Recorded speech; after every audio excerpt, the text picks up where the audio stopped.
శ్రీమాత్రే నమః. సద్గురు జ్యోతిషాలి నుంచి ఒక చిన్న విశ్లేషణ. త్వరలో పులిపంజా చీల్చి కోటీశ్వరులయ్యి కుబేరుడు జీవితకాలం సంపదను కురిపించే రాశులు శని భగవానుడి ద్వారా కొంతమందికి రాబోతుంది.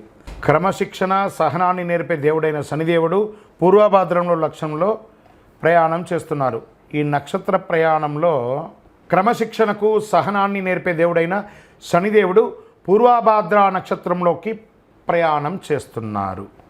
శనిదేవుడు 9 గ్రహాలలో నీతిమంతమైనటువంటి గ్రహుడు అని చెప్పచ్చు. శని ఈశ్వర శబ్దం కలిగిన వాడు. మనం చేసే ప్రతి పనిని బట్టి మన ప్రతిఫలాలను ఇచ్చే శనిదేవుడు న్యాయదేవతగా కూడా గుర్తింపు పొందినవారనమాట.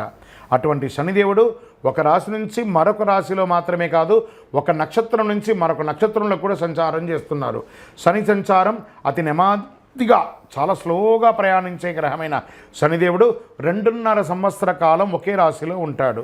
ప్రస్తుతం కర్మవీరుడు అయిన శనిదేవుడు 30 సంవత్సరాల తర్వాత తన సొంత రాశిలో ప్రయాణం చేస్తున్నాడు. 2020 అయినటువంటి తన స్థానాన్ని మార్చుకుంటూ గజకేసరి యోగంతో 2025లో కొన్ని రాశాలకి కుంభస్థలాన్ని బద్దలు కొట్టి ఇస్తున్నారన్నమాట. కొన్ని రాశుల వారికి పూర్వభాద్రలో శని సంచారం ఇక అద్భుతాన్ని ఇవ్వబోతున్నారు.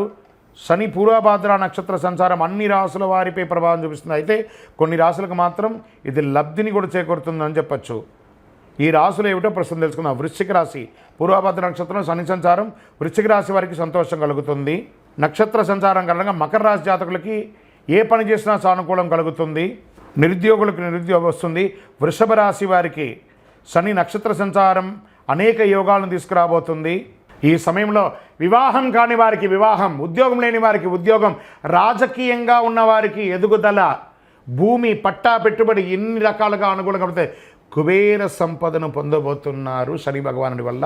విజయోస్తు. అందరూ కూడా ఈ సమయంలో ఏం చేయాలంటే శని భగవానికి మీ యొక్క వయస్సు ఎంత ఉందో అన్ని దీపాలు వెలిగించండి. ఆయన దగ్గర ప్రార్థన చేసేయండి. శనీశ్వర దేహి మే బుద్ధి వైశిష్ట్యం, దేహి మే నిత్య యవ్వనం, దేహి మే పరమానందం, దేవదేవ జగత్పతి. జమ్మి చెట్టు ఉంటే ఆ జమ్మి చెట్టుకి ప్రదక్షిణ చేయండి. జమ్మి చెట్టు యొక్క తరువాయి భాగమే ఈ యొక్క కరుంగాళి మాలను ధరించండి.